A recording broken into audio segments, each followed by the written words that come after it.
On the bulletin this morning, you will see a picture of a dove, yet another symbol or image of the Holy Spirit, and a common one at that.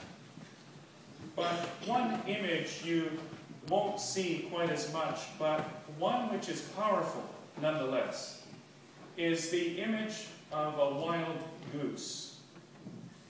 Celtic Christians, I'm told, in Ireland and Scotland, prefer to think of the Holy Spirit as a wild goose. And I want to explore why, though that ancient culture might have felt that a goose was such an appropriate image of the Holy Spirit.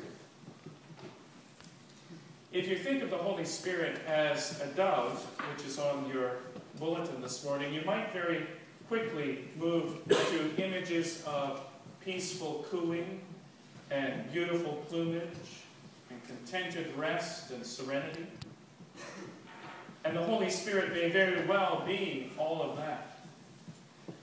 But if you think of the Spirit as a wild goose, something very different comes to mind. And if you've ever had an encounter with one along the crescent, you'll know what I mean. Wild geese are wild, untamed, uncontrolled. And they have a habit of biting and hissing if they feel you're going to get in their way. They can also make a lot of noise. And even if they don't seem all that interested, I'm always a little wary when I'm around a wild goose. Untamed, uncontrollable. When it comes to the Holy Spirit, expect the unexpected. So when I opened up that newspaper in January, the Daily Graphic, by the way, I certainly didn't expect to meet a wild goose. But there was an ad for a chaplain at Agassiz, and in accepting the position, I really felt the uncontrolled, unexpected power of the Spirit calling me to a very different kind of ministry. Now, I may get bitten and hissed at along the way, but at least I hope I be faithful to the call of the Spirit. And there's something else about the goose that might apply more directly to you. The goose, it seems to me, is one of the most communal of birds, drawing its life from the flock.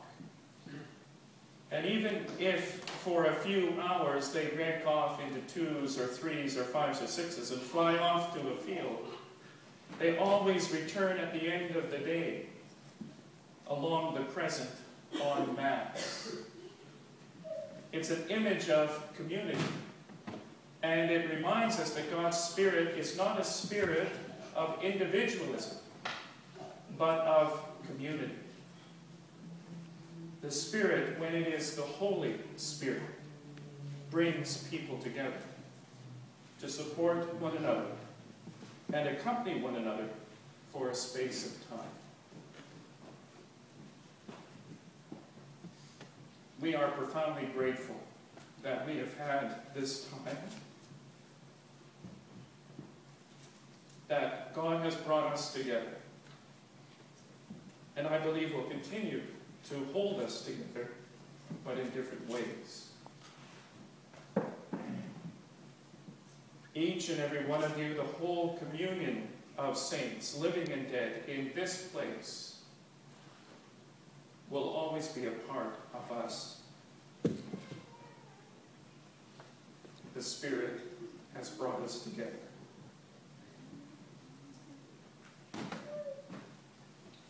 And finally, about the goose. You've probably heard the stories about how geese like to fly. We all see them in their V formation. And that V formation, as scientists tell us, actually allows the geese to travel further, because the flapping wings of the bird in the front creates an updraft for the bird behind. So it makes it easier for the whole group to move forward. So together, they can go further than they could have gone alone. But the bird at the very front of the V doesn't get the benefit of that updraft, and so it will tire more quickly. But when it tires, it falls back into the formation, and another goose takes over the lead. Now, analogies like this can sometimes get pushed too far, but we are clearly at the point when one goose is going to have to move back in order to allow another goose to come up to the front.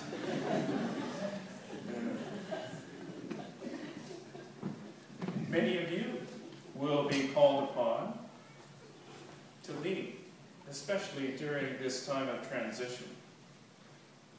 You will all do well, and you will all continue to fly, to move forward together, strongly.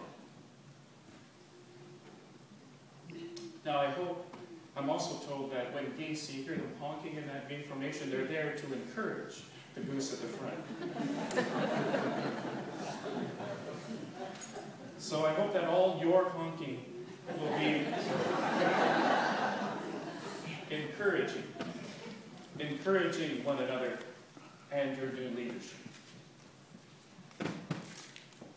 See, the Holy Spirit continues to move us and shake us up and lead us to new possibilities.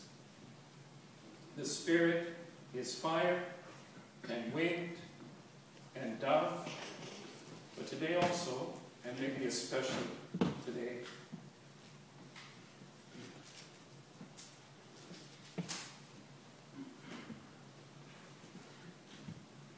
the Spirit is like a wild goose.